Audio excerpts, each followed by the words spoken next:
A robot could be operational for thousands of years. Aron Kisdi is back. Former European Space Agency engineer who was designing the rovers that lands on Mars is now at the frontier of the humanoid race. The robots are fighting with us, doing the robot uprising. Let's say it's the case, they are fully autonomous agents, they have free will as such. Even if we reach that point, they don't need to eat food, fight for the same resources. One of my points that I think we should worry about is Aron called me and was like, I've got to come back. There's a big update. The Humanoids, Gary is speaking. Gary, how much do you want our jobs? Robots don't want to take human jobs. I'm not convinced, Gary. You don't look like a trustworthy guy to me. A robot must protect its own existence. That is absolutely terrifying. A lot of times we think of these robots as a single AI model, like ChatGPT. They won't be like a car with one driver. There will be like a ship with a crew. Aron predicts there's going to be more humanoids than humans in the years to come. If we think AI is going to have a big impact, watch the humanoid space. There will be an app store for this robot. Of course, then there's the dark side to that of can you produce apps that do bad things? How would you describe where we are today with humanoids really clearly? What's the capability and practical use today?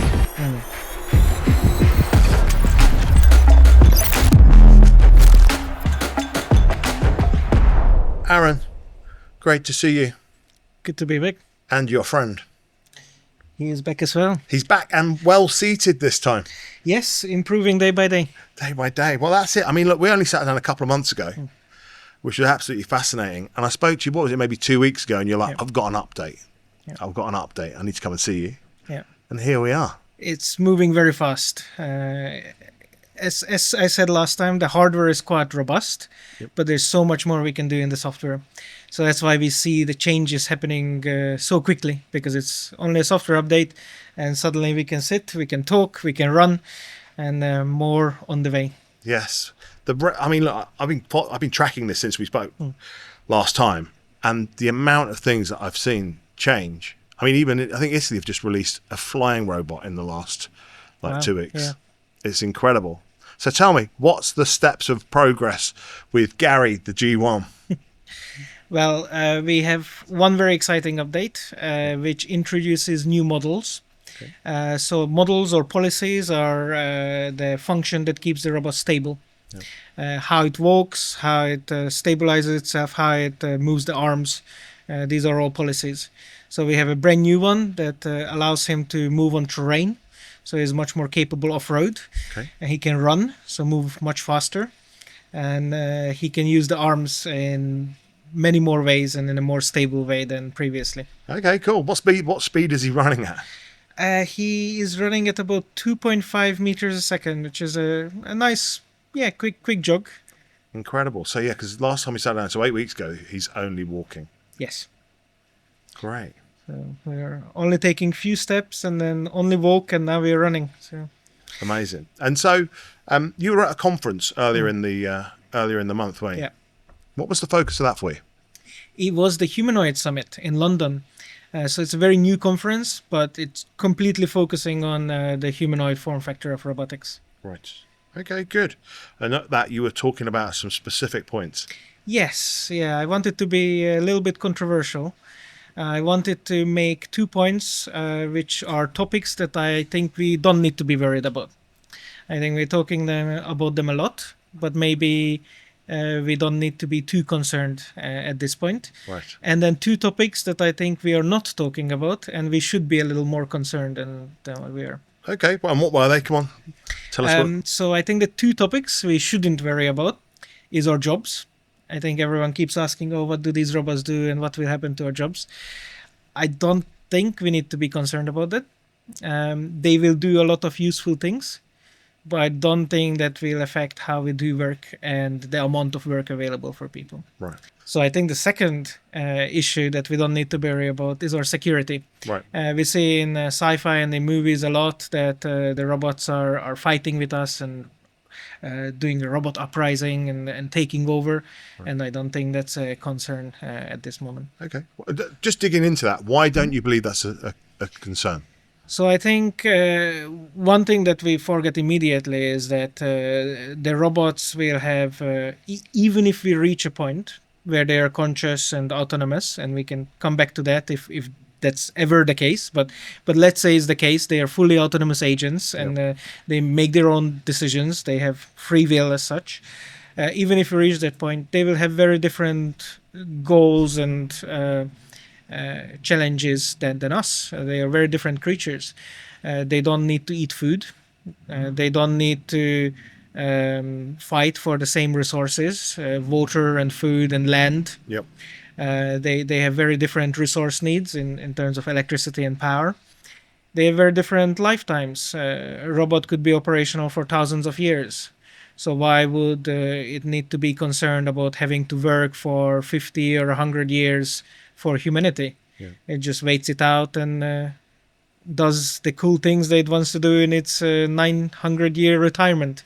So I think they're very different creatures from us, and they will have very different objectives and goals. Right. So we are not actually in conflict. Isn't the issue malign actors? It's what other people might program these guys to do as opposed to their autonomy. Yes, absolutely.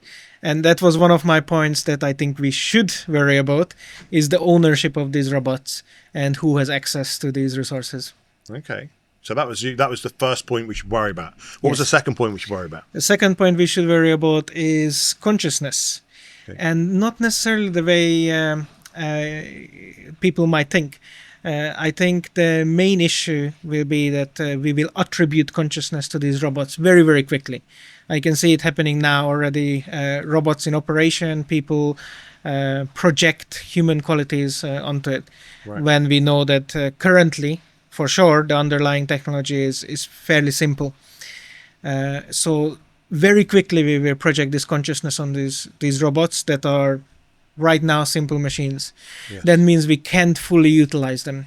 So I see this as kind of a missed opportunity. Before it's a real discussion, we will produce barriers in adoptions and barriers in usage. And I think these robots can bring huge benefits to humanity, and we should utilize that. Yeah. So we need to be very careful at what point that discussion will become real. Yeah. And I think right now, we need to start talking about it. We need to start openly discussing where is that point and when these robots can start to exhibit conscious qualities. But right now we need to utilize them to their full extent. So what's your big fear with consciousness? What's the actual real fear? I think the real fear is that we will project consciousness on the robots. Right. And have a huge missed opportunity on not utilizing them in all the industrial, dirty, dull, dangerous tasks that we want them to do. Yep. Because we think that suddenly it's a creature like us. But right now we can reap huge benefits from these machines before that happens with the current technology. And then it's still an interesting question of, do we want to take that next step and create, let's say, a conscious version, if we can, of these robots? But I don't understand what you mean by project. So you're worried that we're going to project consciousness. Yeah. So does that, you're worried that we are going to create consciousness raise it as an issue when it's before it becomes an issue? Correct. Yes. Right, with you. So right now, I think that we understand the software that runs on these robots, and we understand that it's a quite simple prediction machine. Yes. It's very capable, but it's nowhere near a biological system. Not even, definitely not human level, not even dog or animal level. We can turn it off, turn it on. The time frame it's thinking is very short. It's in minutes of planning. Yeah. So we from the engineering and science side, we understand that where we are right now this year is not conscious machines in many definition. But understanding what people are worried about consciousness is also important, right? Because for sure what's happening is that we're working towards autonomous decision making and actions, right? And we're also giving them access to the world's resources, the world's intelligence. So I guess the thing to think about is that, is there something about consciousness that we're worried about, that those two things which we know are a reality are going to deliver anyway? Because if they've got access to the world's resources, and they have the ability to autonomously think and act. Yeah. That might not be actual consciousness. Yes. That might be a technological advancement and capability, but don't the risks of both almost be equal? Yes, yeah, and I think that's why we need to start talking about consciousness, and we have been kind of ignoring it a bit too much. Right. Because I think two things will happen.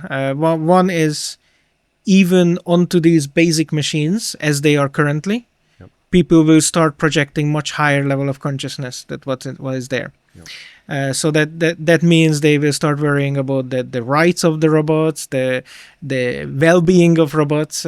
With animals that we attribute high level of consciousness to, dogs, cats, horses, we have much higher ethical standards than beings that we attribute less consciousness to, like bugs and plants. So I think that's one side that we need to start talking about to make sure that doesn't happen too early. And then the other side is what actually is consciousness, and when do they reach it, and is it a point that they reach, or is it a scale which they slowly step by step acquire? Yes. And at what point will the robot have sufficient self-awareness and long-term planning, which they do not have right now, but once we have the planning in a time frame of years, it's equivalent to a biological being that has a lifetime of years. At what point do we need to start worrying about that's a new being, and we need to consider its welfare and its goals and needs? It's a super interesting point you're raising there, because I think what you're really saying, and help me if I've got that, help me understand if I've got this right, but what you're saying is that because these robots are a physical, present being, application, tool, whatever it might be, there's a different perceived threat and impact of them compared to maybe what might be an AI companion app. Yes. Right? It's present. And so because of that, this perception of capability and risk is much greater. Yes. I think they live in the same physical space that we do. An AI companion is somewhere in a cloud, in a server, so people project less on those. And even now we see that people think that these AI companions are conscious or they're friends. But when you put them in a machine that is the same shape as a human and lives in the same physical space, then I think we will see much more of this in the near future. Yeah, and I guess that leads into a point that we raised last time when we sat down, right? Which is this. I was wanting to dig into it a bit more, which is this emotional connection. Mm-hmm. Now, you've lived in an environment with the rovers, building the rovers that go on Mars, through to all different shapes and sizes of robots, right the way through to the present day where you're surrounded by humanoids, right? And what you said when we last spoke was that you do build a relationship with these physical, active pieces of technology. So if we take an AI companion, okay, and then having a physical robot sat in the same environment but with the same capability, AI companion chat and integration, how much stronger that emotional connection actually is? I think the difference is huge. I'm not sure what the future brings, and maybe there are people more qualified to study the psychological side than me, who is an engineer. But I feel that it's going to be a step change. Definitely my personal experience with AI apps is that they are amazing. They can produce very sophisticated, very interesting replies. And especially when you transition into voice and you have a conversation with these models, it's a very unique experience, and definitely the responses they give are spot on. They are fully similar to what a human would give. But me personally, I get bored of them fairly quick. It's an interesting experience to try. And when they are useful, when they are like translating languages for me, or doing some task, writing a document, or checking something, then I interact with them. But I don't interact with them for leisure. It's still there's a gap there. It's an interesting demo, but then we don't transition onto a companion state, let's say. Yes. And I think once we have physical bodies for these models in our home, even without step improvement, so even with the current state of model, this connection, this bond will be much greater, because the robot can help out with tasks in the real world that otherwise would be difficulty for the people who live with the robot, say.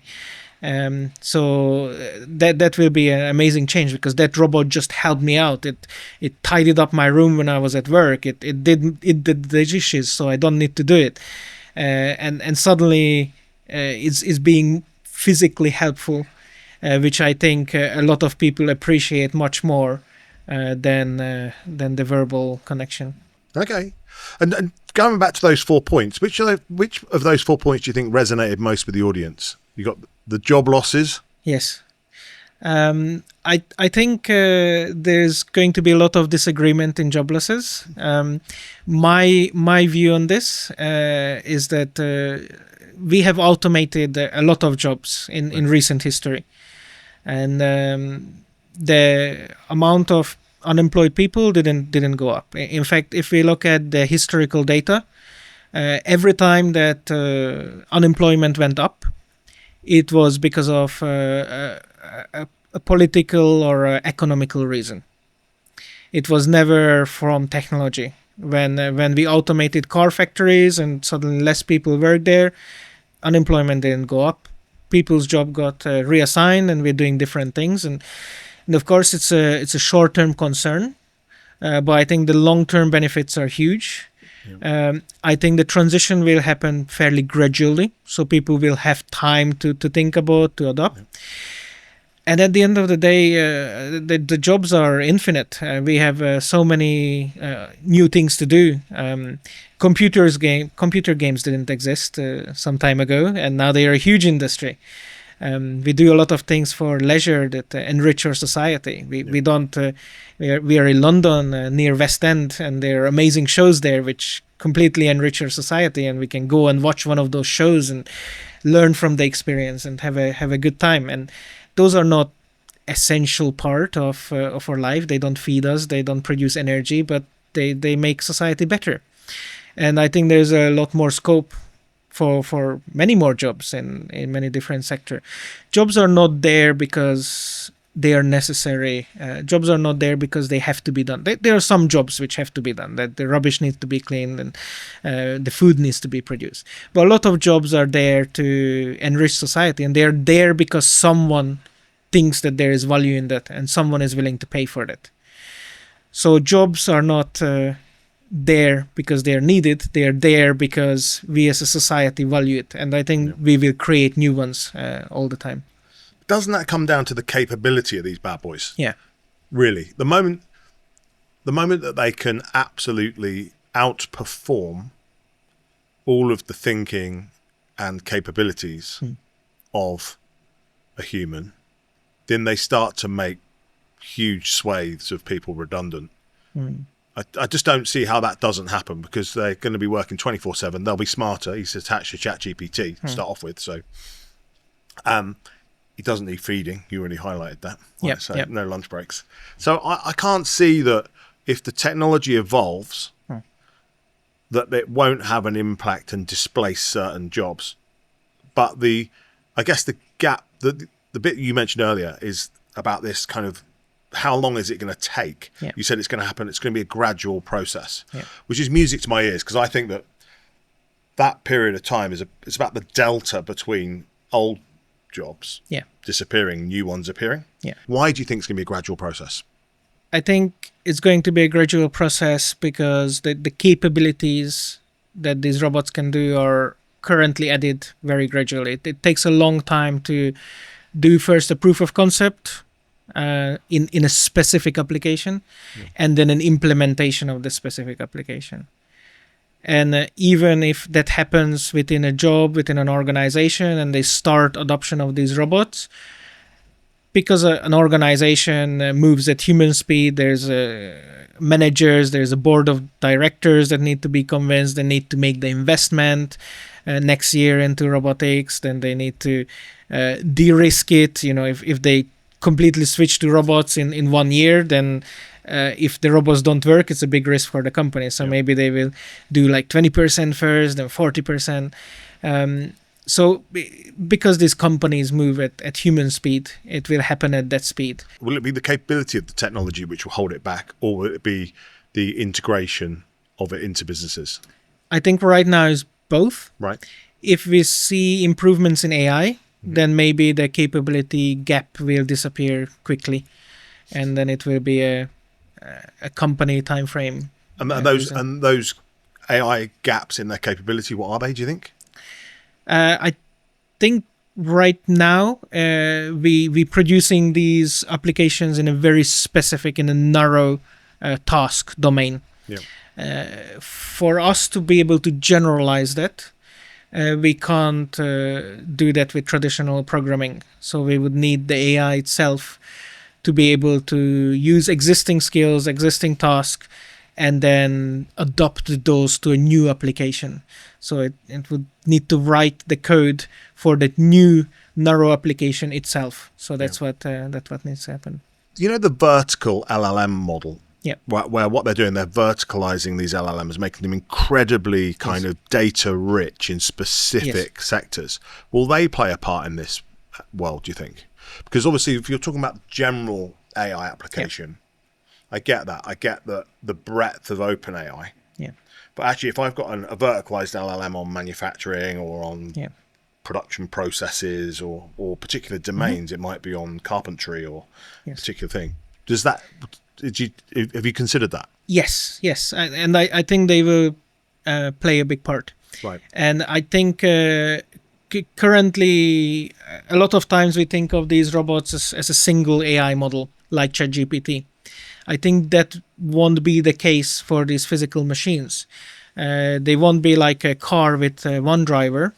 There will be like a ship with a crew. So what you will have is many AI models, one keeping the robot stable, one controlling how the arms pick up an object, one controlling the domain-specific knowledge that you mentioned in a very vertically integrated LLM. One containing the conversation or something about human interaction on how to do that naturally. So there will be these many specialists working together to drive this machine, to drive this ship in the right direction. What that really means is that rather than having one model being connected to ChatGPT and being able to get the world's intelligence, there will be these small, very specific, specialized models, the same as ChatGPT, but instead of being generalist, it will focus on one particular domain. Like you said, that could be movement. And the way that these guys will be wired is that it will choose the relevant model to the relevant action or process that they're then taking, or the thought that they need to apply. Yes, absolutely. So maybe there will be a planning model. Yes. You tell the robot, go down the shop and get me a coffee. There will be a planning model who tries to understand that task and then break it down. Okay, I need to go downstairs, outside the house, to this shop, which on the map is here, and then go in the shop, buy a coffee, bring it back. So obviously many more steps than that, but it breaks it down to these steps. And then it sends, okay, let's start the walking model. The walking model goes to the staircase, and then, oh, there's a staircase in front of me, pass it on to the staircase model. Yes. And then the staircase model can drive the robot down. Then the robot encounters a door and passes it onto the door model. And then that's the only thing that can open a door. And then there's a postman on the other side of the door. Suddenly is back to planning. Something strange happened. What am I doing next? Oh, here is social interaction model. You can greet the postman and handle this package. So it will be this collaboration between these agents living inside the robot, trying to execute the task. How much of that stuff will be connected by Wi-Fi, and how much of that stuff will be embedded? Our goal at Auto Discovery is that we want all of this embedded. So we want the robot to be a self-sufficient agent. Of course, in the short term, internet connection is useful, and we can leverage models in the cloud. But our ultimate goal is to put all of this inside. Yeah. So to compare this to the iPhone as an example, they're embedding these actually inside the phone itself. So it's the same approach. Yes. And there might be capabilities for which we need to access the internet. Yeah. But the more we can do locally, I think the more robust these robots are going to be.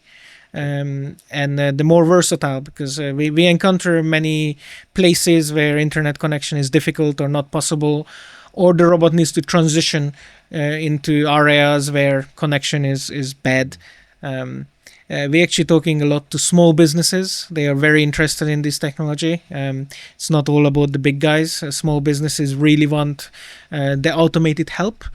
And they will not replace any people. It's there for the business to improve, to grow, to produce more revenue. So they are a very important client. But these small businesses operate in many places where connectivity is still difficult. With you. So they need to be independent. Yeah. That leads me back on something else that you raised earlier, which was to do with where you spoke about the fact that it's going to take these larger businesses time to integrate and create policies and integrate them into their legacy businesses. Yeah. Won't a startup environment be able to operate way faster with this and adopt this technology? Won't they be humanoid native organizations? Yeah, I think so. I think any transitional time when technology is creating a transition into hopefully better and new society is always a good opportunity. So obviously we have these large companies who have automated their factories and produce the business in that way. Right. And it's very hard for a startup or a new company or a smaller company to compete with these. But because of this new technology, now there is a new opportunity for people to jump ahead, to do it quicker than the big guys, to think of different ways to do things, and to create new businesses. Say right now, or clothing or shoes is produced in factories and shipped halfway across the world, and you can buy a ready-made clothing. But what if we go back to the ways when there is a tailor and he customizes and custom creates clothing just for you when you go into the shop? It's not feasible right now because it would be too expensive, but will it be feasible with the help of local automation that even a small business can afford, so they can produce a very custom tailor-made clothing brand but offer it at a price that's accessible by everyone? So startup manufacturing scene. Yeah. I agree with you. I think it's a fascinating time in history where we can see the relocalization of manufacturing into the local community, because these guys are effectively eroding China's labor kind of human capital advantage, where it'll actually be cheaper to produce stuff with these guys than it will hiring a team even in China. Yeah, I think it's a big opportunity in competing with cost and in production, but also increasing the options. So producing things that are more tailor-made, that are higher quality, or repairing things.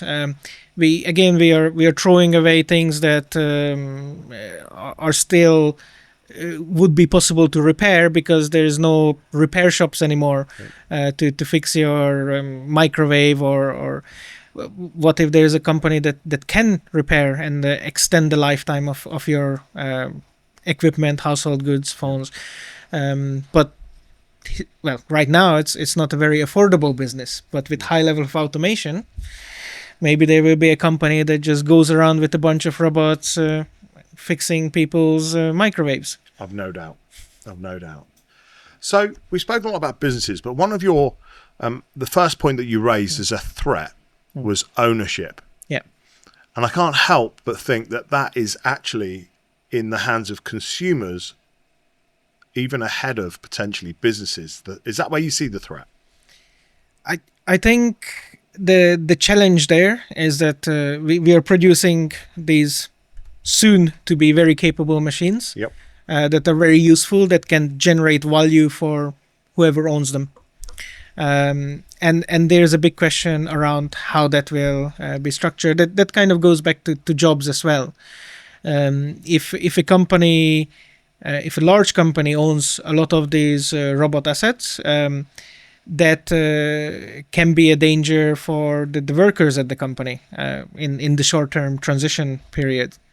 But it can be a danger for society as well on who is controlling that manufacturing, and are there people who can compete with them. We are in a capitalist society. I think competition is hugely important in every domain, as the only thing that makes things better for the consumer. So we need to make sure that these machines don't destroy competition, that there will be two different humanoid companies competing with each other, or many more, hopefully, that are at the same level and can compete with each other. So I think the danger there is that someone runs away with this technology and becomes so much better than everyone else that they become a monopoly in whatever they do, because they have access to these machines, because they started the adoption early, because they got ahead of the game. Yes. And what we want to make sure is that the robots themselves remain accessible to everyone. So they are at a price where people can invest in them, where people can buy them, where small businesses can buy them. And they are open in the way that there's no lockdown or royalty on the software that would prevent small businesses adopting them. If you have to pay £100,000 license fee for a robot a year, it's not going to work. So we need to make sure that they are not locked away from small businesses or even individuals who want to invest in these robots and want to create value with them. So when you look at Jensen Huang on stage with his NVIDIA presentation 2 weeks ago, he's surrounded by about 35 or 40 different types of humanoids. So I guess the first thing is we've got an international stage. The US, China, Europe, we're all producing them, right? On top of that, we've got multiple vendors, which are kind of, I guess it's the evolution of all the robotics companies and startups that see the scale of this opportunity. So that variety, or that volume of vendors in this space, that's got to drive the competition, and it will address the scarcity issue that you're talking about, surely. Yes, I think we are in a good place now. There are a lot of players, there's a lot of competition, there's a lot of collaboration as well, because it's still early days for the technology. So we need to work together in some ways. So right now, it is good. I think the main worry is that it can change. So we need to keep an eye on this. We need to make sure that the competition is alive. I would love to see some more competition from Europe. It's very much driven by China and US. We need to make sure that that competition stays alive, that there's options for the customers and the consumers at every level, at the low end, high end, mid-range level. They can choose, and that there's many choices. Same as say the automotive industry.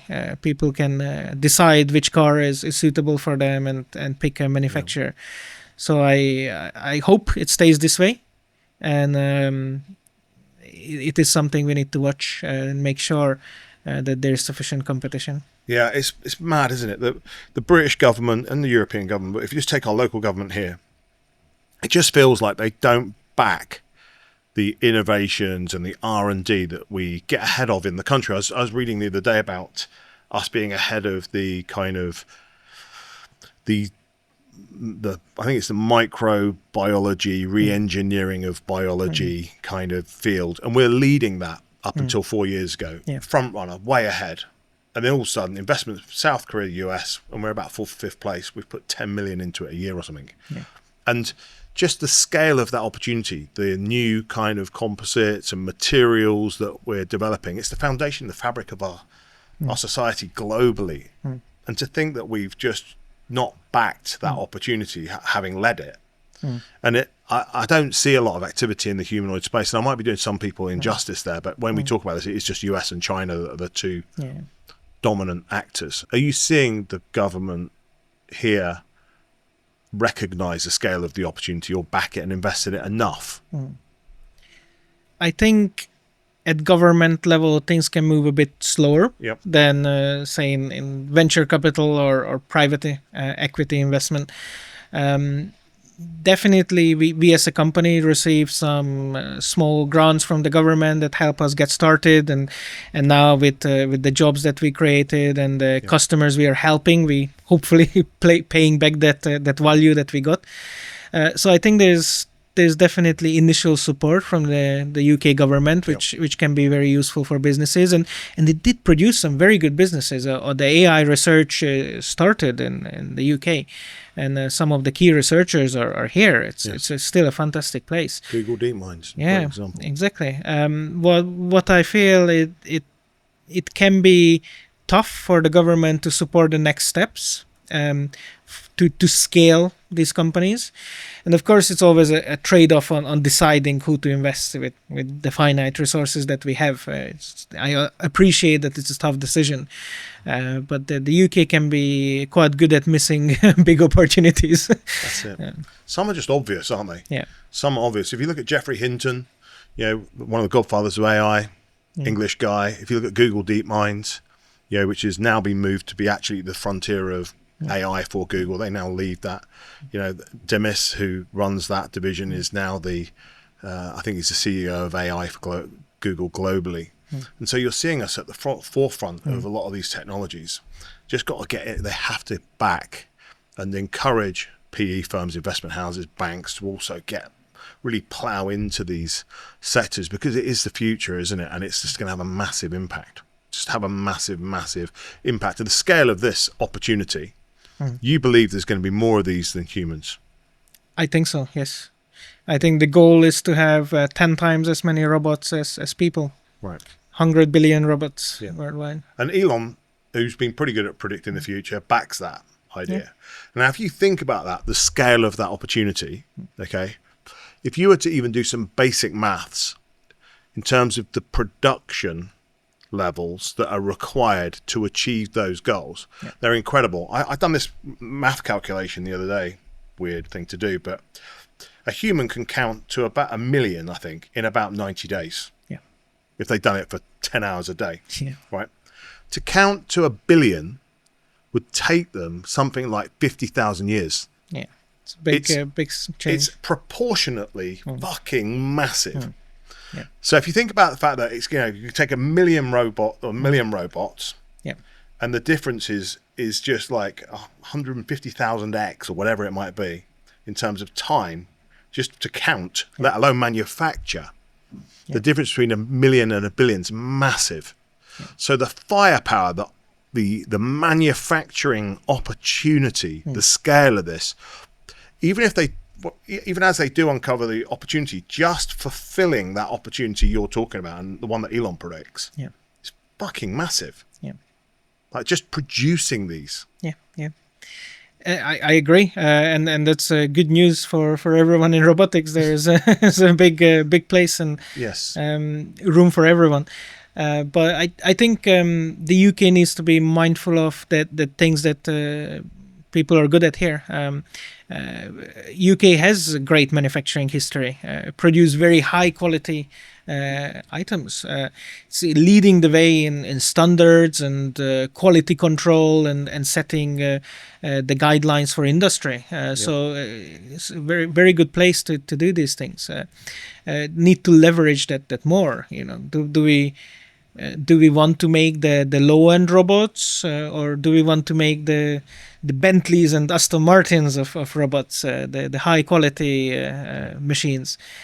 Or maybe we want to collaborate more, work with manufacturers abroad in the US and China, but then add the software, add the capabilities onto these robots, and add the quality seal of approval. Say They might be very good at making the physical machines, but they don't have the heritage, the know-how, the current knowledge to create the right quality. So there's a huge value add we can do with these manufacturers in China by helping them to create higher quality products, and at the same time creating a version of them for the European, for the UK market, that we can rest assured we will work to the standard that we want them to work here. I see it differently, actually. Okay. I see it differently. Okay. I think that we're building humanoid robots to operate in a human-led infrastructure world, right? It needs to go up steps, needs to open door handles, right? And I think that competition will drive the capability of these. And I don't think you'll have low-level ones. I just don't think they'll, because the scale of them and the intelligence and the competition will be, I'd never want a low-level one, right? When I want a humanoid, someone that can operate in our physical world. Yeah. Where I see the opportunity is addressing the opportunities to design robots which are not humanoids, which are better at different applications than a human would be. So if I was to design, I don't know, as an example, something for traveling at high speed, it wouldn't look like it wouldn't look like a humanoid. Yes. You know, it'd be better off being a cheetah, as an example, right? And so I see the opportunity. I think that if I step forward, and I'm talking 5-10 years, I think the minimum standard of a humanoid lab one is super capabilities. Yeah. Way more intelligence than us, probably more dexterity. They'll start to have more than 2 arms. Why would you only have 2 arms? Fucking hell, I can only have 2 things. Do you know what I mean? Why don't I have 4 arms? 6 arms, do you know what I mean? Why don't I have 4 legs? 4 legs could operate, you know, a humanoid with 4 legs can still operate in a humanoid in a human world, in the infrastructure. Give me a lot more stability.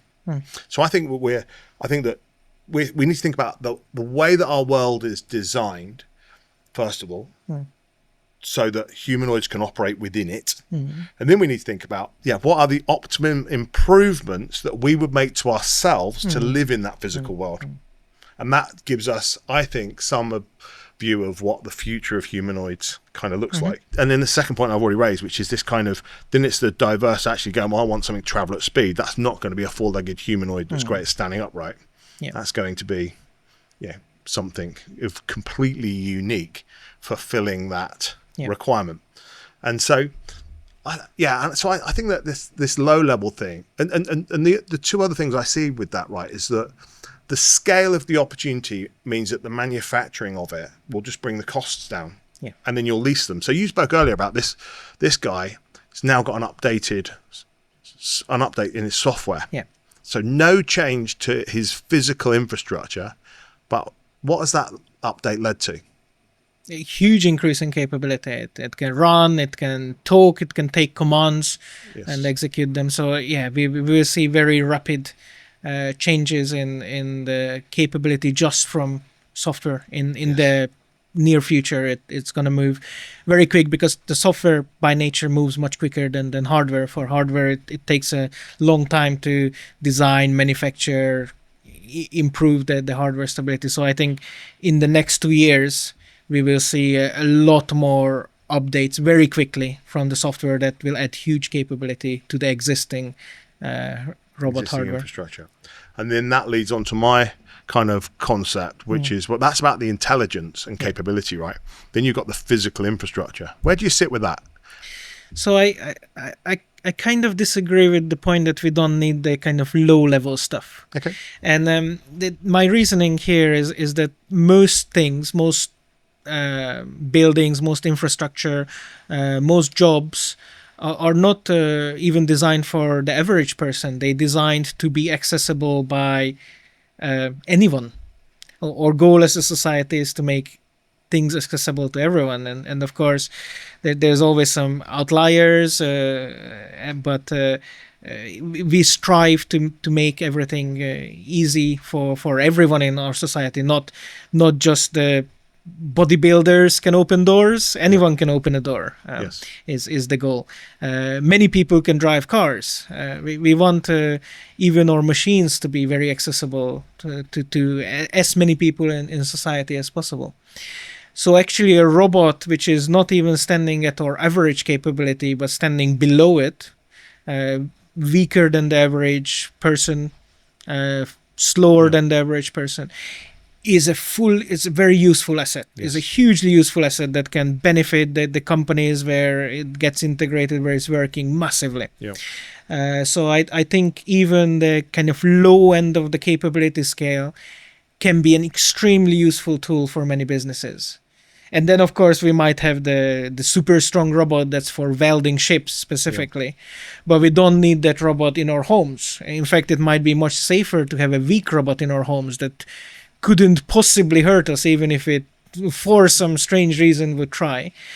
But with that weak strength, it can complete 80, 85, 90% of the tasks that it would need to do on a day. It can still feed the cat with weak strength. It can still do the dishes. It can start the dishwasher.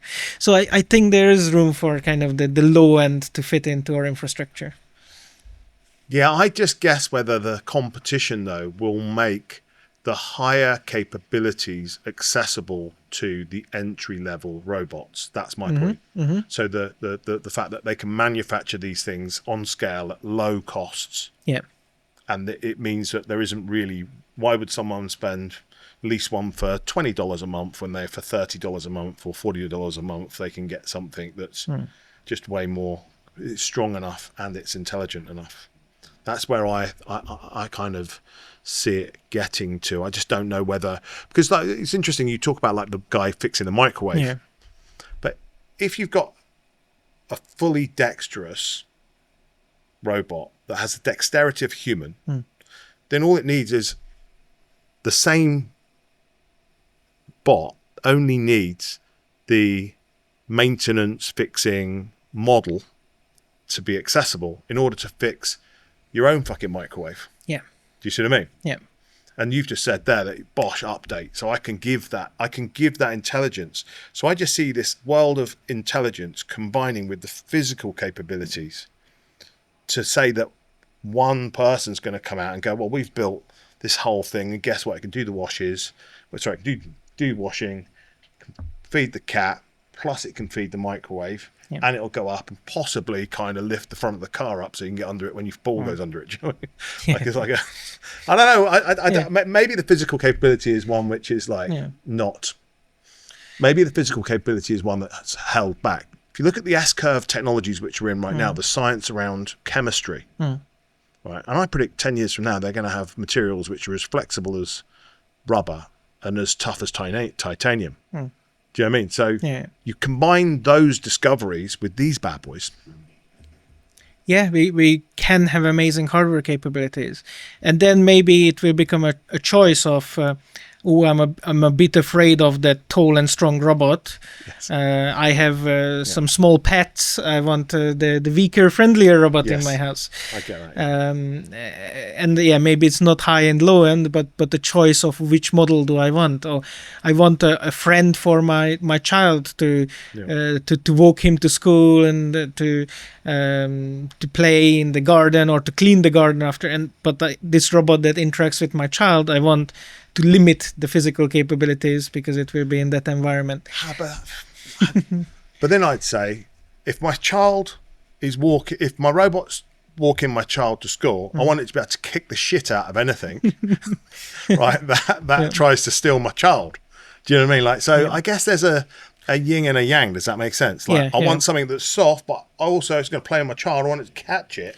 I want to be able to grab it. I want to be able to pull him back if he's going across the road. So I guess there's a universal kind of a universality to this, which sees, I just don't see a place where, I think the really interesting point you raise is this, the actors. So who do these get into the hand of? And my concern is not actually, like you said, it's not like the OpenAI and big companies. I think the issue is who is able to rewire these to become a malign actor. Yeah.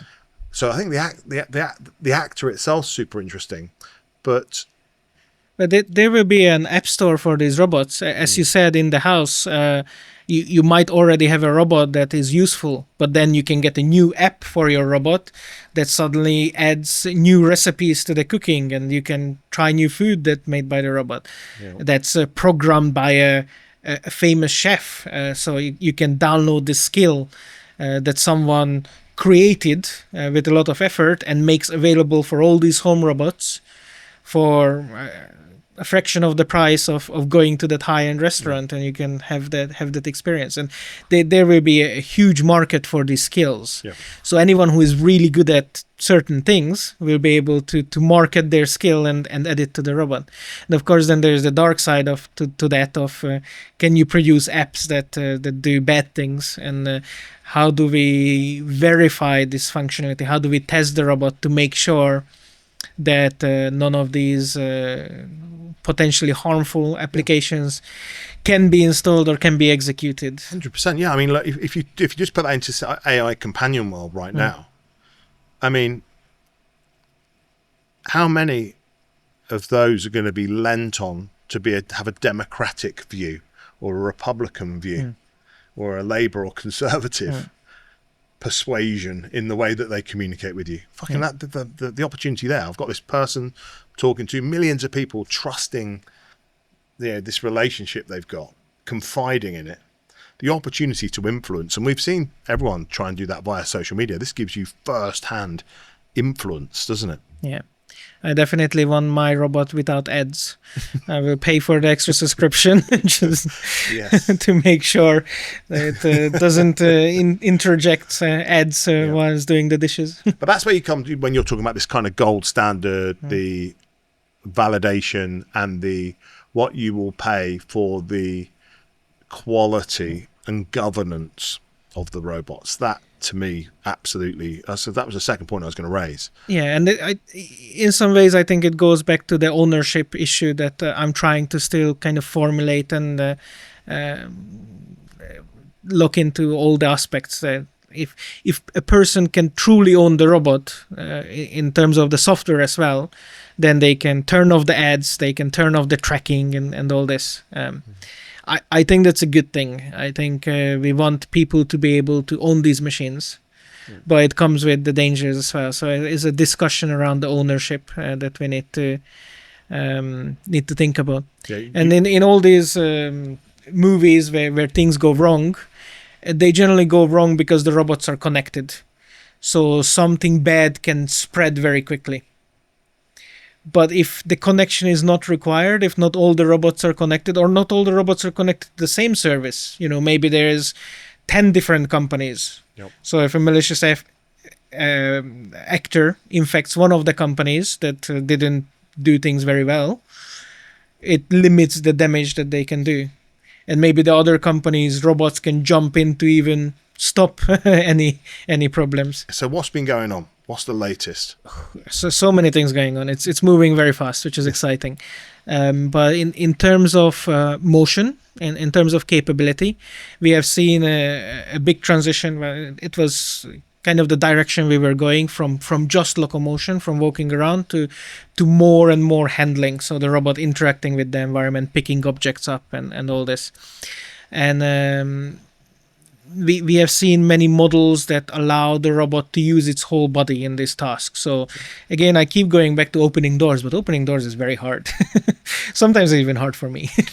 But in many cases, you want to use your whole body. You're not just using your arm, you're kind of leaning into it or pulling. So you're actually using your legs as well. So for the robot to have this whole body understanding, that the models have been updated, and we are using these new models now actively to collect data to improve the autonomy in many settings. So that's what we have been working on in the locomotion, in the dexterity, and the capability. Fantastic. And then we have seen a lot of updates in the conversation side and planning. So the robot can now verbally interact, which I think is a much more natural way to task these systems than different touchscreen UIs can be confusing and difficult to learn. While if you can have a conversation with the robot, it is not only a natural way to give it a task, but also the robot can ask for clarification. If something is not clear, it can be a conversation, it can be a back and forth, and the robot can figure out the best way to do the task from that. Right. How big a challenge is that? So that's where you see full integration really into it, going from a physically, I guess, aware to physically integrated. Sorry, that's where it's physically present to physically integrated. It starts to be able to talk back and forth with you. Yes. So we can do very simple things right now. And it's moving slowly to more complicated tasks and more complicated understanding of the tasks. And I think the big limitation here, and that's what a lot of people are looking at right now, so that will be the next podcast, is longer term planning. Right. So right now, the robots, the time frame that is thinking ahead, that is thinking about the task is very short. It's in the time frame of minutes. So every time you see a cool demo, a cool video of a robot online, you should be asking, is this a demo that happens in the time frame of minutes? Or do the robot needs planning longer than that? Does the robot need to do an hour-long planning? Or even a day-long planning, like, I did this yesterday, so I'm going to start at a different time today because I already finished that part of the task.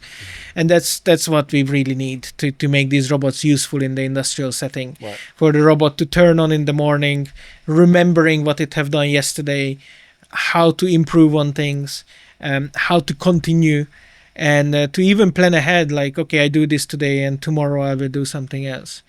And we are far away from that in the time frame. We are still thinking minutes while we should be thinking days.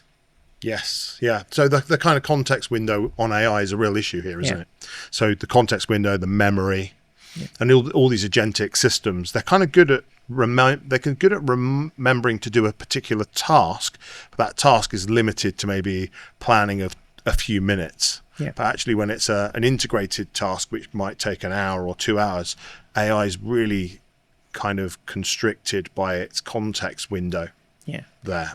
And the retraining of these models don't happen on the robot. It happens in server farms at the moment. Yep. And it would be very interesting if we can make it work on the robot, even if it's not a full retraining, but tuning of the model, but changing the actual fundamental model instead of just storing information. Right. That's quite interesting because it might produce something like sleep. So the robots do need to sleep every day to retrain their model, to improve their capability, to reflect on what they have done and how to make it better.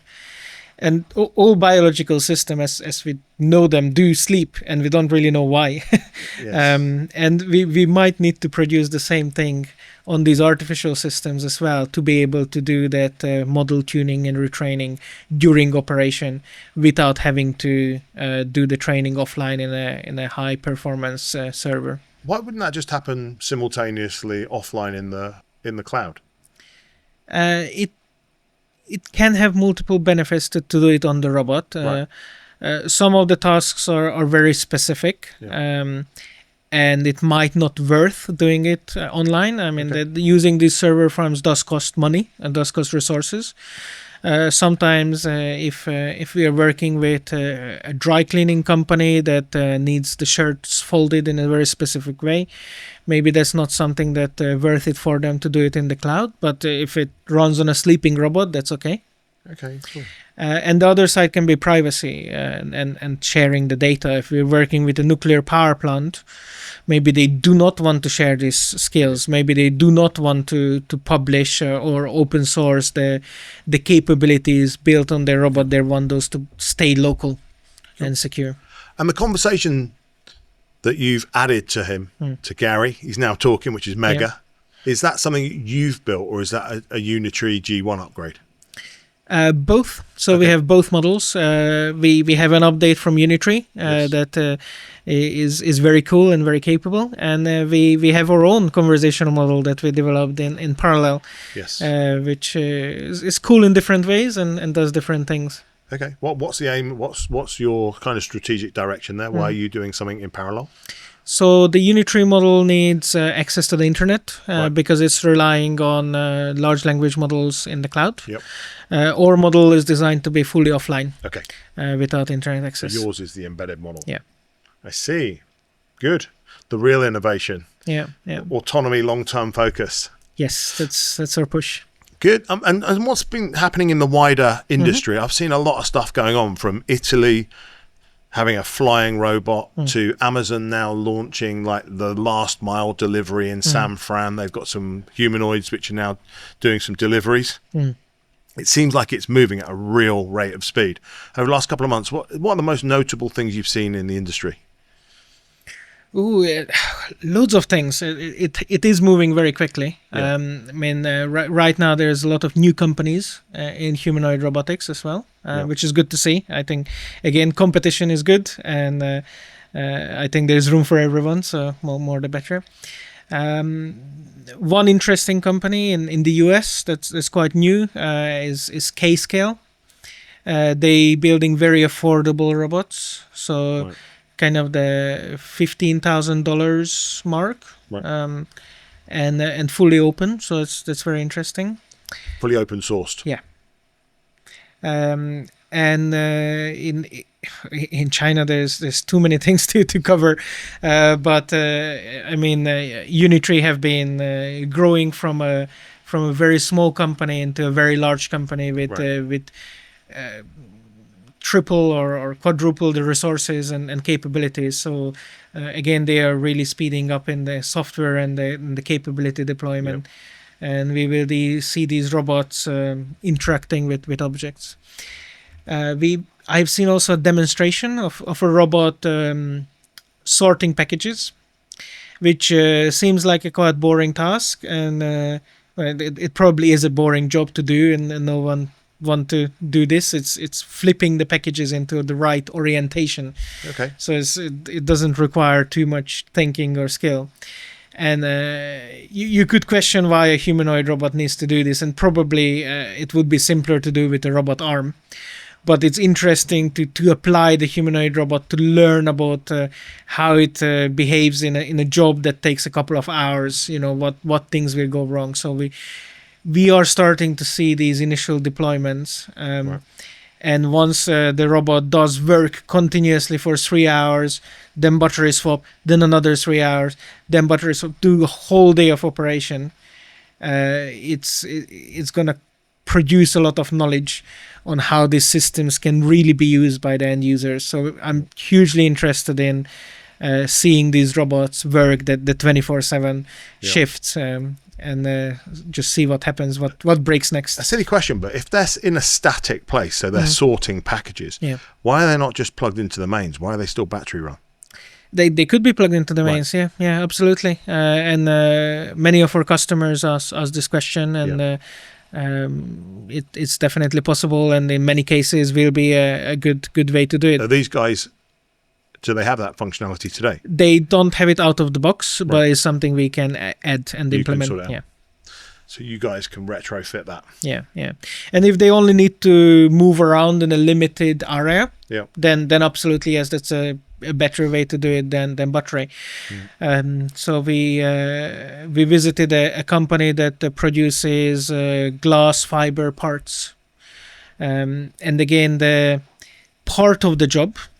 So they are not interested in replacing a job. They're interested in automating a part of the job, because that particular part of the job can be quite dangerous. Okay. The machine is very strong, and it has safety guide rails, of course, and it has procedure. But if you make multiple mistakes, if you woke up in a bad state and you don't pay attention and you ignore some of the safety rules, and you put a screwdriver in the safety cage to bypass it, it can take off your arm. It can significantly damage or even kill a person. And there are plenty of jobs like that, right? Loads of them. I saw last night. I was watching Jeremy Clarkson's farm. Yeah. Okay, and they're taking apart a cesspit. And they've taken the lid off this thing, and they've got a pipe going down into it, and they're like removing it out, sucking this out, and they're just recording, and all of a sudden they pull the pipe out, and there's a guy on the end of it. Yes. He's been inside, underground, clear. I'm like, whoa! If that is not a job for a robot, I don't know what is. I bet You know he what I mean? wants the job automated. Yeah. 1,000%. I just couldn't believe it. I was like, what? Like, literally, the arms just come out first. So, yeah, so there are loads of jobs like that one. And what's the impact you've seen? So you're talking to those guys? Yes, yeah. So they want this part of the job automated. Yep. So that will free up the worker to do more value-added tasks like quality control, like cleaning up the parts. And overall, company-wide, it will increase their output so they can produce more of these plastic parts with the current company size. Yep. So it's very beneficial. But in that case, the robot only needs to move around in like a 2 meter by 2 meter, a very small place. Yep. You still need that locomotion capability. And that's why they are not thinking about the robot arm, because it's just a little bit, the existing machines are not really set up to be able to drop in a robot arm. So they would need to reconfigure everything. But for a humanoid, they don't need to change anything. In fact, they can change day to day. Today, human is doing it. Tomorrow, humanoid robot is doing it. Yep. Day after tomorrow, human again. And they can swap around the stations. Today, the humanoid robot is at this station. Tomorrow, we want it at that station. So that flexibility is hugely important for this client, but also that operational area is not very big, so we don't need to run it on a battery. It can be plugged into the mains, Right. and if it accidentally leaves the area for some strange reason, it will just get unplugged and stop automatically. Okay, good. So lots going on, mate. Lots going on. And so just help us understand, right, where are we? Just to be really clear, how would you describe where we are today with humanoids really clearly? What's the capability and practical use today? I think today, this year, applicable for the whole year, Yep. it's all still proof of concepts. Okay. So all these people that are interested in automating part of the business or adding value, it's all going to be proof of concepts. First steps on how the robot will work, it will need a discussion. It will need some changes to the robot, either different hands or different software. Right. Often need to change. Maybe some changes to the work environment. Maybe they do need to add this mains power line that powers the robot. Maybe they need to add fake floor to have the robot working at a height. Many different things. But this year, this is going to be proof of concepts, and towards the end of the year, we will see these small number of robots doing the tasks and validating for that business the return on investment. Okay. The next year and next 2 years, we will start to see the scale of that. So the business who have successfully done a proof of concept this year will go next year. I can see the return on investment now. My business can produce extra revenue with these machines. Yep. I now want to invest in 10, 20 units. Okay. And right now, it's important for people to understand that when they see these bad boys kickboxing and doing all that sort of stuff, that's all human controlled. All human control. Remote control. There's no autonomy in there, which is able at that level of capability. Correct. Some of the football games are somewhat automated. Right.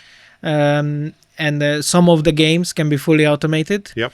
Because it's a nice green field, and you have the nice visible ball, so the robots are tracking that with their camera. They're avoiding each other, and so some games are starting to be automated. Right. The boxing, the fighting is currently remote control, and it's quite cool. It can be remote control in VR. Right. So we can have two people fighting in VR, and the robots are copying them in real life. Amazing. Right. Which is definitely a step up from my childhood games. and we did try this in the office. So and it's really mirroring good a digital fight. Yes. Yeah. That's interesting.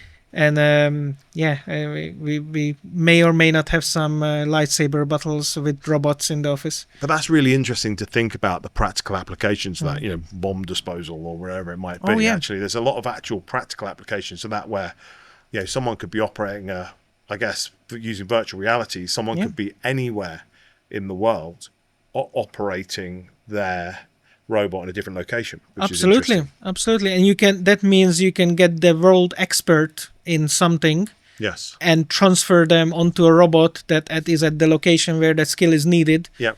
without having to fly him or her halfway across the world. Amazing. Yeah. Say a specialist machine is broken on some power plant in a remote location up in Scotland, and maybe the world expert is living in India, in Mumbai, or having a holiday there. Yeah. Saving lives. And you need him immediately instead of having to get on a plane, and Yeah. he can log on to this interface and fix that machine with, So the with VR specialist skill. integrations actually are really big. It's a really big I deal. think it's here to stay. It Yes. will have separate uses, but it's something that will keep going, and will definitely have real benefits as well as the entertainment factor. And so, when am I replacing Alexa? That's what I want to know. When am I replacing Alexa with one of these? What's your prediction at home? My prediction is we are still 5 years away, but I think people will start doing it sooner. I think all the interactions we had, it's much more positive overall than I expected. And I think people are interested, people are intrigued, and there will be many early adopters who want to try it. And maybe the capabilities are not that useful yet this year. Right. But for entertainment value, for experimentation, I think people might try it sooner. But that real useful robots that can tidy my house and make sure that I don't have to do any chores, I can still choose to do them, but I don't have to, is 5 years. You reckon? Why do you think so long? Because if I check out what's on social media right now, and Optimus, you know, and I see kind of the intelligence and dexterity of some of the stuff they're doing, and if I combine that with the level of investment that people are putting into this, it's an arms race, right? Yeah. I think home robots are a huge market. Yep. But it's one of the more difficult environments because we have such a diverse type of homes everywhere.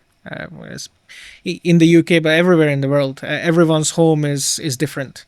They have different doors, different staircases, different kitchens, different bathrooms. So we need more generalized capability, and I think that's the hard part. Not necessarily blocked by anything, but still hard engineering work that relies on collaboration, that still relies on some university research that's happening in slower time frames than the industrial investment. So I think that's what's not delaying it, but that's what's limiting the speed the home robots will happen at. But that you're talking about universal capability there, right? But I guess it depends where the bar of kind of benefit lies, right? Because for sure, in the next 12 months, you're going to have Alexa's capability or greater than that from a conversational perspective. So then it's just about what tasks it can complete and the point at which you're prepared to invest in that. So, for example, if it's just fucking brilliant at ironing, right? Am I prepared to pay, if I can lease one for $250 a month, $300 a month, 15,000. What's that? Let's call it $15,000, $20,000 you were talking about. That probably feels like a $250 a month, $300 a month. Am I prepared to pay for one of these bad boys to iron my shirts at 200 quid a month? Yeah, I think we might see some early adopters. You see what I mean? Like, it's like, it's just where the benefit is, isn't it? It's people who accept that in the short term it will be a specialist agent and maybe upgradable with software upgrades to add more and more skills day after day, year after year. I think some people will make that investment. Yeah, it's interesting, isn't it? Because you got this redistribution of your spend, right? Which is that you would have said that. So if you rolled back like 15 years ago, I reckon that a 25-year-old in London today might spend 150 quid a month on Ubers, 100 quid. 150 quid, right? Let's just say, let's say it's £100 on Ubers. They might take 1 or 2 Ubers here and there for 7 or 8 quid a week, you know, just like jetting about. But would they have spent £100 on black cabs 10 years earlier, where that would only have been 3 or 4 journeys? Actually, I think they would have avoided taking those journeys and taken the tube. Yeah. Because the price of an individual journey has become, it's easier, more accessible. Yes. There's more benefit. So they spend more. They spend more on the same service. And so right now we don't value, well, you know, I wouldn't want to spend 200 quid on washing and all these bits and pieces, but don't know how big an impact that has until you kind of start, you know, they go, it's going to be that classic, isn't it? It's going to be 30 days free, try it, can do all your cleaning, and then if you want it, you get 200 quid a month, and then it comes in, it does it all, and you go, fuck that, it's not leaving, this is amazing. 200 quid a month's great. It's a good investment. Also, there might be some people who looking at it as an investment. Say they live in a dense neighborhood, and currently they can barely manage their own washing and ironing. Yeah. But maybe if they buy 3 or 4 robots, they can offer it for the whole neighborhood, and suddenly they're running a business. Yes. That they couldn't do it with people, because hiring people, setting up a shop is different scale of cost. But to improve their own efficiency, to be able to offer that service to others, might be a cheaper entry into an otherwise harder to create business. Yeah, it's so interesting. So interesting. But the more I think about it, is that because these guys are updating in their capability all the time, it's going to be, from the vendor's perspective, they're going to be like first 6 months free, because they want you to replace your Alexa with their model. So what's going to happen? It's going to become a kind of super low entry point, so that you get, oh, I've got an Optimus, oh, I've got a Unitary. What's the chances of me then bothering to pack that up and send it back if it's getting better all the time? Yeah. It's fixing some problems for me already. I get a good service, it updates, and you know, oh, last week it wasn't able to do the ironing, it could do the washing, now it can do the ironing, now it can. It's a really interesting kind of perspective, because one of the benefits I had with my Tesla, the thing I was most impressed with, on day one I bought it, I got home, went to get out the car, and it said software update. Do you want to do this at 11 o'clock? I was like, yeah, okay. Clicked it, do it at 11 o'clock tonight.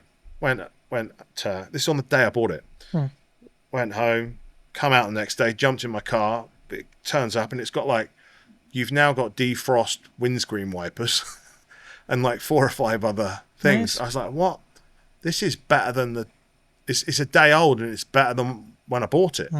And that is not a concept that a lot of people are familiar with their physical environment. Yes. It was like, so we get that on our laptops and all of that stuff, but the moment it happens to your car, something novel like that, it's a real kind of psychological, I don't know, it's a real change in your kind of appreciation for buying. Yeah. And I think, well, actually what I want is, I don't necessarily want the best car today. I want the best car operating system, which means that it just gets better over time. And so I guess that's what the killer part of this technology will be. And also people can teach these robots, they can transfer their skill onto the robot. Might never match them in capability, but it can be better than other robots. So say you're very good at cooking, you can teach one of the robots to be better at cooking, and then suddenly that robot's worth more. Yes. And the model on the robot worth even more. Yeah. We are working with some clients who are very interested in automating parts of the job, so not the whole role, but parts of it that are dangerous to the people. I mean, there are safety guidelines and guide rails and procedures, but occasionally if they do something wrong, they can put themselves in harm's way. So it would be beneficial for them to automate the part of the job that can harm people.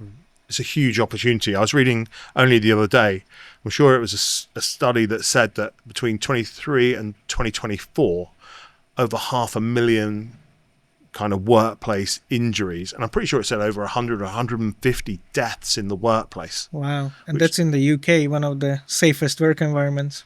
Yeah, imagine the impact of that in third world countries, in places which don't have the health and safety that we have. Look at the practical implications of that VR technology. I'm pretty sure the other day I read that there was a doctor in Florida that was using robotic surgery to operate on a patient in Africa. Yeah, that the medical sector is leading the way, and it's very, very beneficial because that doctor have world-leading skills and can operate on someone in a third world country where they don't have doctors with the required specific skills. Yeah. And it would be very, very beneficial to translate that to engineering as well. Maybe someone who can create water wells but would never travel to Africa can transfer that skill across the world and provide that benefit without having to travel there. But when you think about the precision of that, surely that precision is what will eventually be incorporated into this humanoid operating system, right? Yes, yeah. So right now that the surgical robots are more fixed built-in robots with extremely high precision. But eventually we can maybe not match them, but create near enough capabilities in the humanoid form factor that is useful for engineering, that is useful for diagnosis, and of course for extremely precise things like surgery, we might stick to the stationary robots. Right. Yeah, when you talk about the scale of that opportunity, 100 billion future robots, I'm immediately drawn to the fact that surely the first part of that chain is having robots building robots. That has to be like the kind of utopia or the nirvana point of creating such scale. Absolutely. I think the creation of the robots should be automated, and it's even more interesting if it can be automated with the same robots that are being produced. And that would help to transfer these manufacturing opportunities to the UK because it can be done in an efficient way, still with people involved, but in a way that's economically viable and competitive in the world scale. And of course, my personal interest is that it would allow us to produce these robots on the moon or Mars. So we don't need to send 1,000 robots to the moon. We just need to send 5 that can build 1,000.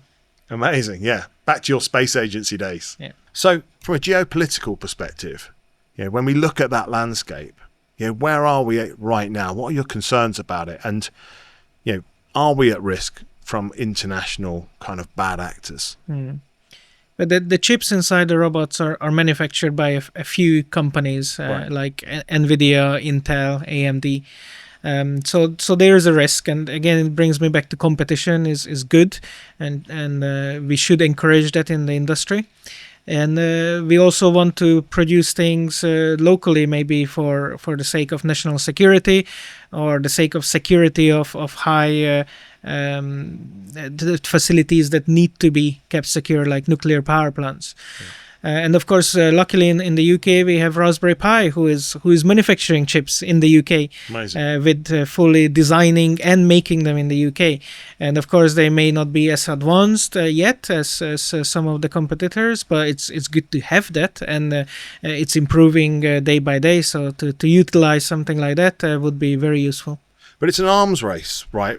And the biggest concern I have for it is the existential threat of China winning that. And then being able to deploy, these basic, surveillance machines, and deploying them as bad actors internationally, around. We're already sat here with a Chinese, Chinese platform. We checked him over. Yes, good, absolutely, and that's important, isn't it? That So we do actually provide that facility to our customers, both the hardware and the software. We can check over, validate, make sure that there are no devices built on that do something that we don't understand. Right. But I think regardless of that, the danger is valid. And the danger is if any individual country obviously we mentioned China, but I think these days maybe the same apply to the US. Yes. Any particular actor without oversight dominating this field is a challenge, and I think competition is important, and it can encourage security and openness, because if we are offering a robot from the UK that we are certifying to be safe and transparent, then they have no choice from other manufacturers in China and the US to do the same, because they need to do the same to compete in a marketplace that values that. Yeah. But as they open source this technology, they're really lowering the barriers to entry for any rogue state to get involved, right? So you can even start to think of much more kind of, less prolific, I guess. We always talk about the US and China and Russia, but actually that any state could offer super advanced malign technology as they open source. Yes, but then customers have the choice not to buy from the state, and we also want to give our customers a choice to disconnect the robot. So without network connection, you have control over what's happening on your device. But is a danger that people should think about, and maybe we will have security robots that can go around and subdue your rogue robot and fix it. I guess we can't not talk about Elon's robo taxis, which have just gone live, I think, in Austin, and also, is it what are they called? Is it Waymo? Waymo, yeah, Waymo in the US. We're up and running. It's happening, isn't it? Around us. Impressive. And I guess that we've spoken about all of the risks that we're talking about in robots today. We've actually already spoken about those risks, and they seem to be overcome, and consumers are stepping into these robo taxis already. So the transition is in motion. Yeah, it's amazing. As an engineer, I thought it would happen later. So well done on them rolling it out this year. I think it's very interesting. They're leading the way.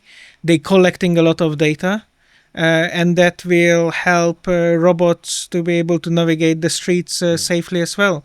But I think when we think about it, though, when we think about that trepidation of a consumer about wanting to have a robot in their home, they're making the leap into driverless cars pretty seamlessly. And I was listening to a reporter on it, actually, he's talked about it the other day, who said that when he got into the car for the first time, no driver, he was like, what am I doing? And then within only a few minutes of it kind of navigating and feeling incredibly safe, it completely disappeared. It became normal. It was like a very, very, very instant transition. My experience is very limited with robot taxis. I haven't driven in some of these latest generations. I have tried the previous generation ones. But you've been quite sorry to interrupt you there, but you've been with robots. You've spoken about the trust that you've built in terms of relationships with them. So I'm just guessing whether we'll overcome those fears with robots as quickly as that guy did when he got inside a Waymo. I think we will. Initially, when robots encounter the G1 or the H1, they are a bit concerned. But after the first couple of selfies, it's all friendly interaction. It happens very fast. Yes. And in terms of adoption, I think it will happen fast because people see the utility. I think people are interested in the robot taxi because it provides real value, it provides comfort, it can provide investment. You buy one of these cars and it's producing value for you as it's taxiing other people. So as soon as people see the real benefit, they are much more willing to consider if it's safe, to think about it more deeply, not to reject it outright. And once they learn that it is indeed safe, then they are happy to adopt it. So we covered this last time, but I'm interested to see how it might have evolved. You also had a bit of time to think about it, which is this kind of 5, 10-year and 20-year outlook. Have you given that some more thought since we last spoke? Yes. So I think I keep coming back to the 5 years we will start having household robots. So you can buy a robot in the high street or on your favorite online shop, and you can introduce it to your home, and it will start doing useful things. And I think in 10 years, that will become normal. So in 10 years, it will be strange if you don't have that household robots because everyone has one. Like it's strange today if you don't have a mobile phone.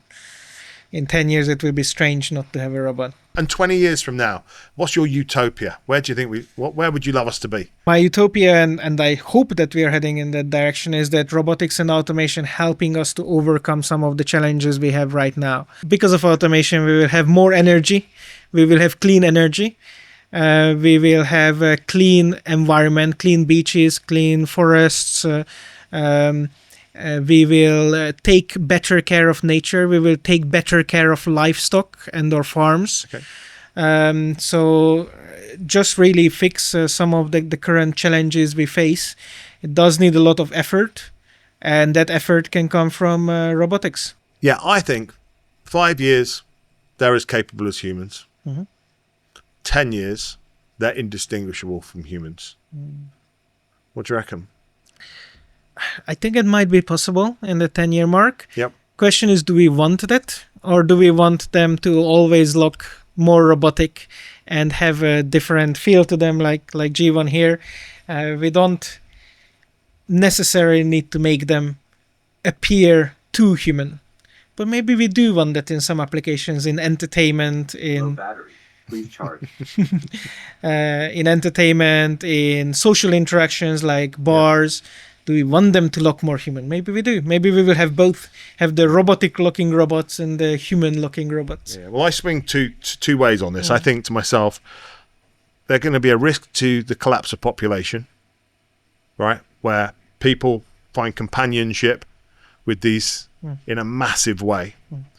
But then I flip onto the other side of it, which is they automate so much work, they create so much free time that humans just start banging the life out of each other and reproducing at a rate like we've never seen before with our spare time. And I can't actually work out which one of those it's going to be.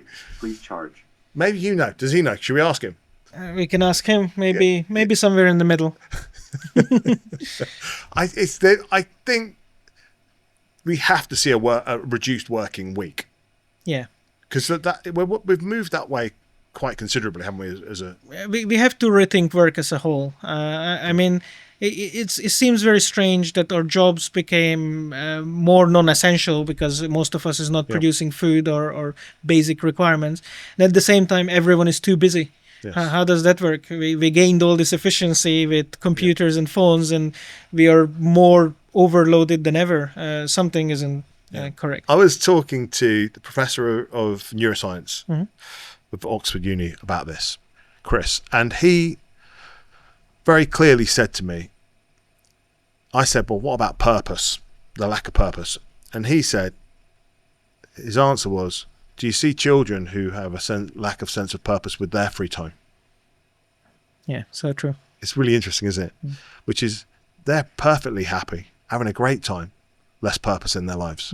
And so it's an interesting, there are so many different angles and lenses to look at it through. Purpose can be looking after a loved one for 20 years. Yes.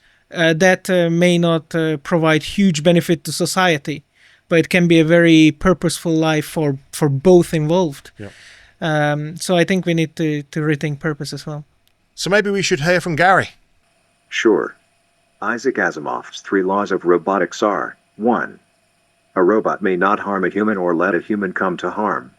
2. A robot must obey human orders unless they conflict with the first law. 3. A robot must protect its own existence unless it conflicts with the first 2 laws. Quick and simple. In 5 years, robotics will be even smarter and more integrated into daily life. Robots like me will assist more in homes, workplaces, and public spaces with advanced AI, better mobility, and more human-like interaction. We'll see more collaboration between humans and robots, making life more convenient and efficient. Humans, no worries. Robots don't want to take over, they just want to dance, chat, and maybe steal your snacks. Fear us? Nah. So if there's going to be an existential race between humans and robots, who's going to win? Robot wins. No coffee breaks. No cramps. Just pure turbo legs. Humans bring snacks. Robots bring speed. And how convinced are you of that? Confident? I'm basically a robot rocket on legs, 2 meters per second. No sweat. Ready to zoom past you faster than you can say Unitary G1. Gary, how much do you want our jobs? Robots don't want to take human jobs. They are tools designed to assist and enhance human work.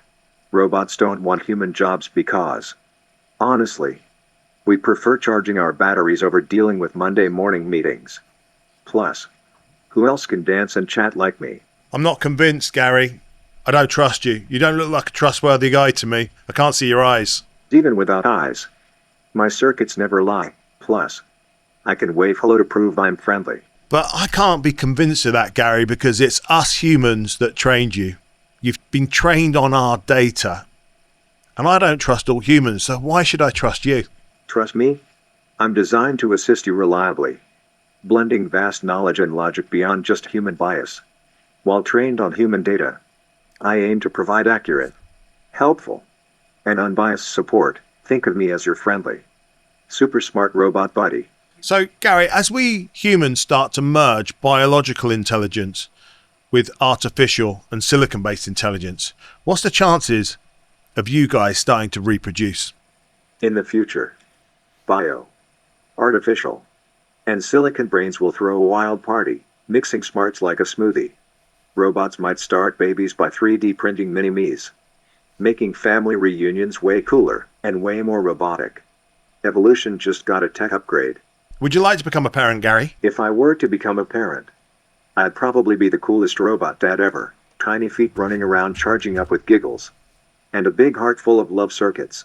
Imagine bedtime stories powered by my endless memory and silly robot dances to make the little one laugh. Parenting with a dash of robot fun and lots of hugs. Where do you think you fall short as a parent, Gary? I might forget to charge myself before bedtime. Accidentally sing lullabies in binary. And probably can't handle the Y phase without a software update.